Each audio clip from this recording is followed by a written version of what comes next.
Everything you're about to hear is absolutely true. I have written a series of books recalling my childhood to the present day.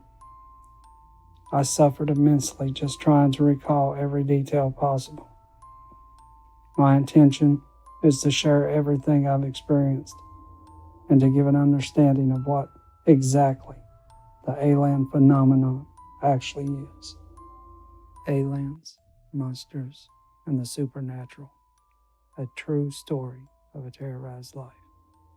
By Brannon Penn. Prologue. I open my eyes, awakened by the rumbling sound penetrating my head. I'm lying on my side, facing my alarm clock. The big green numbers illuminate the nightstand. I watch the numbers change from 2:03 to 2:04 a.m. My heart is already racing because I know they are here. They are the bane of my existence. I have had an entire life of torment at the hands of these entities. Hoping to stop them from coming inside the house, I raise up in bed. My body is weak. I feel the nods coming on. A nod is when my body goes completely limp at the moment the beings come and go. These entities travel individually, and as they travel, each one emits a blanket of blue light. This light is followed by a sound reminiscent of a gust of wind slamming a door. The loud sound hits my ears and I nod. Sitting up in bed, I see a blue light flash. The light is so fast it mimics the flash of a camera, painting the walls blue for a fraction of a second. The light is coming in from the hallway through my open bedroom door. I hear the gust of wind followed by the loud slam. My eyes shut and my head falls to my chest. My limp body falls backwards, and after a fraction of a second, I regain control of my body and raise back up. Another nod hits me. My eyes shut again. The process repeats. I count the nods as they come on, one after another, until finally stopping at 4. By keeping track of the nods, I know there are 4 entities in the house now. I always want to jump out of bed the moment I'm awakened by these visits, but for reasons I don't understand, I never do. I know I want to get up.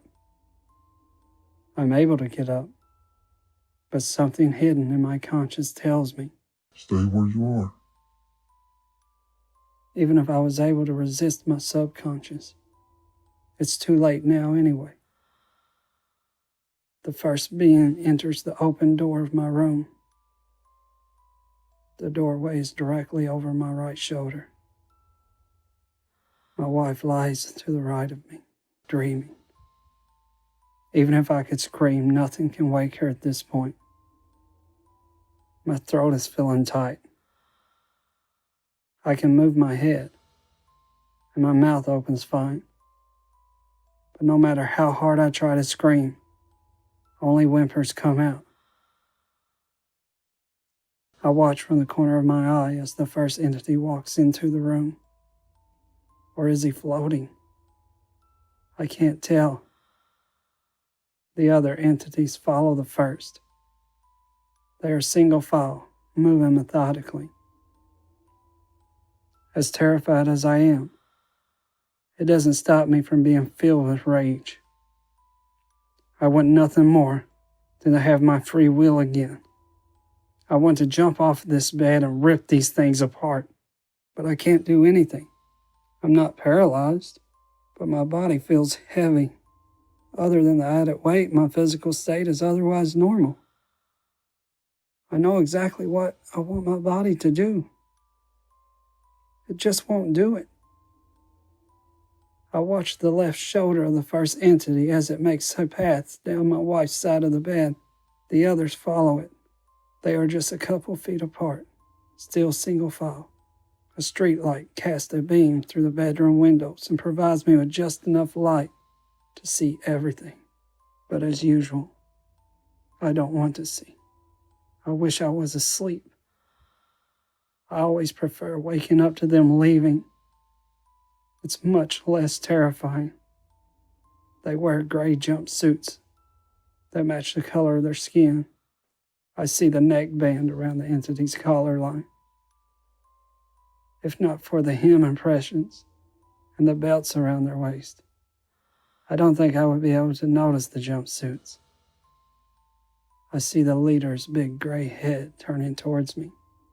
It has made its way to my wife's feet and starting to make the turn at the corner of the bed. Their heads are egg-shaped. The shape of their faces resembles the shape of a typical guitar pick. Pointed chins that lead to a triangular face with large rounded foreheads with only tiny slits for mouths and barely raised noses. The most horrifying thing about these short humanoids is their eyes. Eyes the size of a man's fist. The shape of their eyes mirrors the shape of their heads, pointed at the nose line and slanted upwards towards the outer forehead. But I don't think it's the shape of their eyes that's so heart-pounding.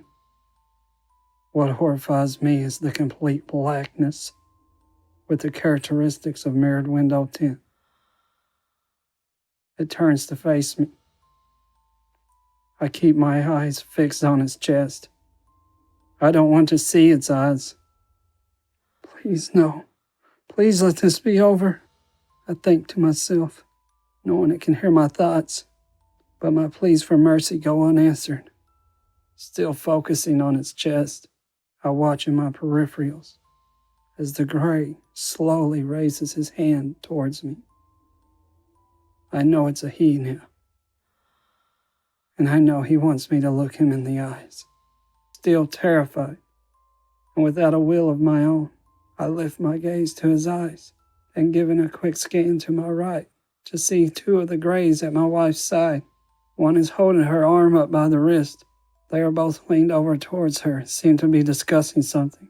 My eyes finally meet his.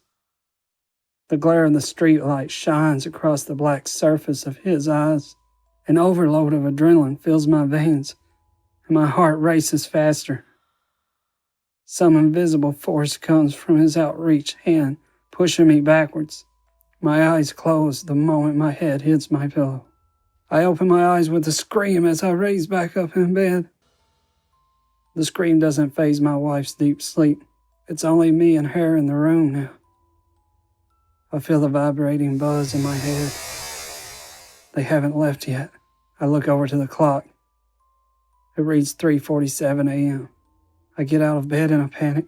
I take 2 steps, and the first nod hits me. I hear the loud slam and almost fall to the floor before regaining conscience. I move faster to get around the foot of the bed. Blue light sweeps in the room from the hallway. I hear another gust of wind, followed by a slam. My eyes shut for the second time, and my knees buckle. I open my eyes just in time to catch myself. I don't get to take another step before the third nod hits me. I'm starting to tear up from helplessness and fear now. Please, no. I think once again, begging for mercy. I make it to my wife's feet. I'm about to turn the corner of the bed when the fourth nod comes and goes. All I have left is hope at this point. I run out of the room to the door across the hall. I flip the switch to the hallway light, desperate for relief from my current panic. The hall light throws a rectangular spotlight across the room. My shoulders sink, and I let out a sigh of relief. My precious daughter is sleeping safe and sound. I hear the loud roaring above the house. I assume it's their ship taking off. I give my daughter a kiss on the forehead and pull the covers up to her neck. I go to the restroom and examine myself. My skin is flushed red. I have some scars that look to be weeks old, but I know they will be gone by morning. I make my way back to the bed, leaving the hall light on. My wife is very adamant about leaving all the lights off as we sleep, and I wonder to myself, as I often do, if the Greys are responsible. There are several things about her I fear the Greys are responsible for.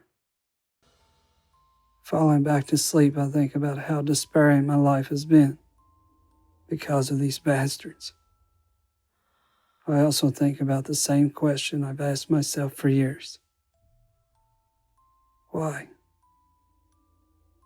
Why me?